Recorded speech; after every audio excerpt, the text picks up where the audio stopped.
Nerd alert! Learning is important, right? Yes, exactly. What a bunch of nerds. Nerd alert! Right. Marketing Architects. Hello, and welcome to the Marketing Architects, a research-first podcast dedicated to answering your toughest marketing questions. I'm Elena Jasper, I run the marketing team here at Marketing Architects, and I'm joined by my co-host, Rob DeMars, the Chief Product Architect of Misfits and Machines. Hello, Elena. Hello, we are back with your weekly Nerd Alert. Every week, I'll take a deep dive into academic marketing research and translate its complex ideas into simple, understandable language for Rob, and of course, for all of you. Are you ready to nerd out, Rob? Elena, I've got 99 problems, but being a nerd ain't one. That might be one of my favorite ones you've ever done. All right, let's get into it. As always, we'll link the research we cover in the episode notes. This week, I read a paper titled The Magic of Compound Creativity. This is from System1 and the IPA. It's a giant 5-year analysis. They looked at 56 brands, over 4,000 ads, and 3.3 billion pounds in TV spend.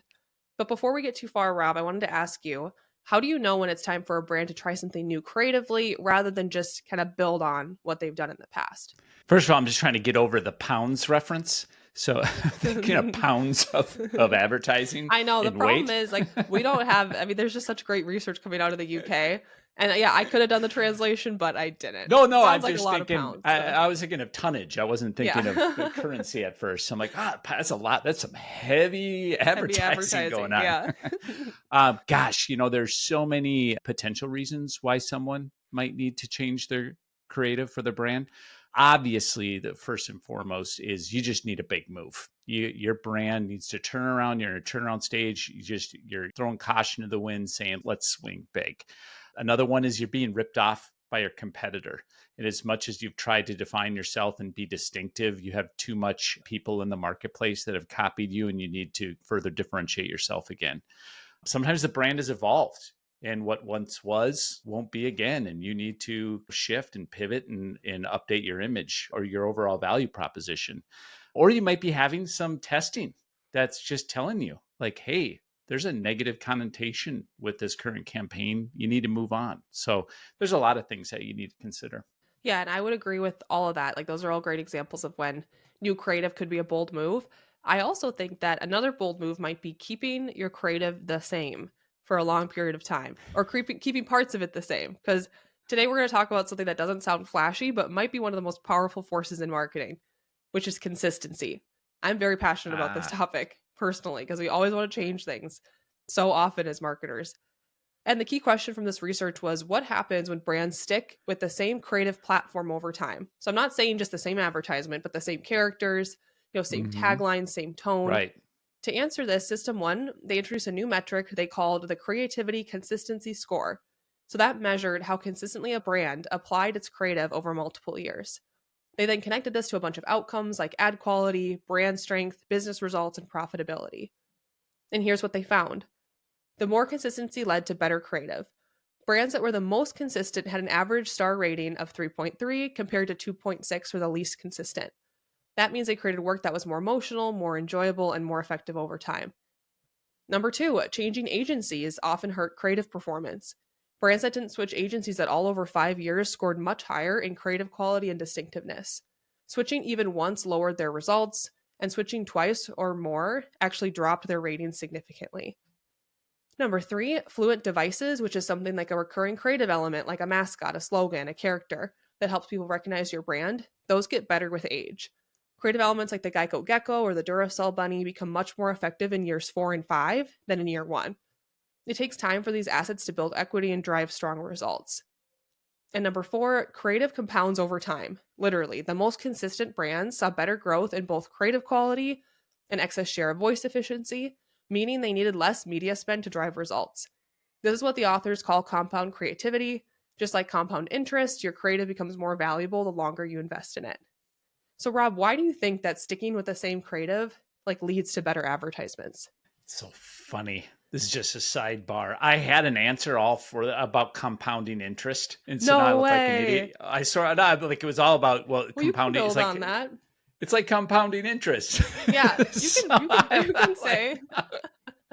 All There's right. only Well, so many like analogies for yeah. this, but I am not an economist, but I can definitely identify with the concept of compounding interest when it comes to creativity. We talk about creative that has legs, and that when you would go to ad school, right, back in the day, back when I was a young buck, you couldn't just do a one off ad. You had to do a campaign. You had to have an idea that could be executed multiple times. It was just part of the essence of building good creative.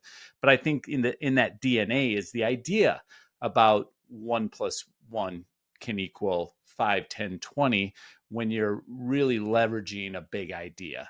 And so when you have great creative and you can stick with it, and stick with it being the C-suite, right? The C-suite tends to be the ones that go, I'm sick of this campaign. It's like, well, your consumers aren't. Or new CMO comes in, need to show, I can do things differently. So let's do a new campaign. It's an easy lever to pull.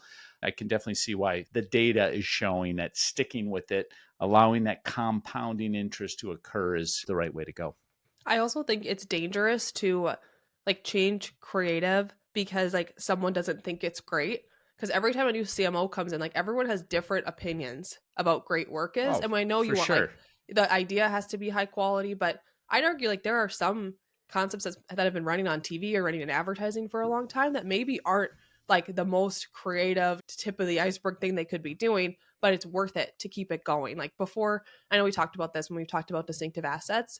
Before you kill a distinctive asset, like really spend time with it. Because even if it's not your personal favorite, like the punishment for removing it is so high. You have to be really certain. Yeah. You're You done. might not like Charlie the tuna, but when you're in the grocery store aisle and there he is, that's a lot of equity. Yeah, it's a lot to walk away from. Here's an interesting finding too from the report.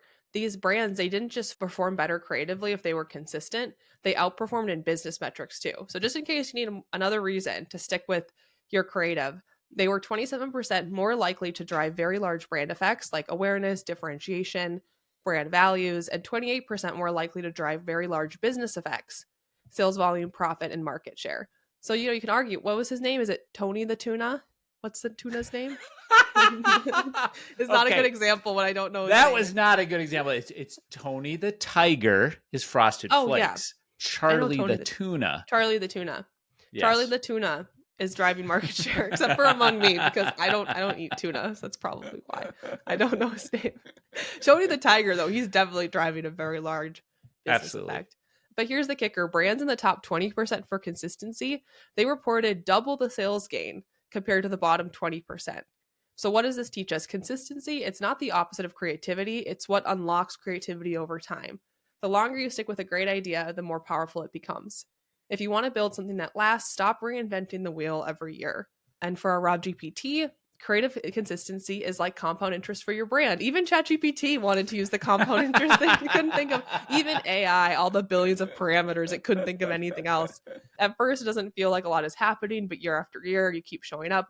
Same tone, same slogan, same quirky character. Then suddenly, boom, your brand's not just growing, it's working harder than your budget. Skip the reinvention, just let it compound. Let's come up with another metaphor. It's like a hairball. It just keeps spinning and growing. It keeps rolling on the floor and getting larger. Is that better than compound interest? Probably not. That could work too. I mean, I guess maybe a snowball is a little nicer than a hairball, but yeah, I like that one. Just it's nice to again just have more data. Like it's one of those things that makes sense, but I think it's really hard to do practically because sometimes like it's not totally clear. It's like, all right, well, if we change, we could do this, this, and this, but we see it all the time. Like Jaguar, they just went through a massive rebrand. They change everything. Like brands are doing it all the time. Like when is it going to be worth it and when's it not? I think sometimes you also just like in life when you see someone who is just going through either a midlife crisis or just a rebirth or a reimagining of some kind. You go, well, what's the underlying issue? There's probably something deeper going on that's triggering that massive change.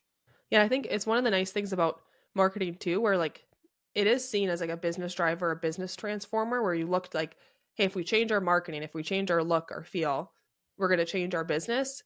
Not always the case. Like sometimes it might be more about taking what you already have and, promoting it differently, maybe changing a little bit, changing your focus. But yeah, just be very careful if you're going to change something big. over time. Right. That's it for this episode of The Marketing Architects.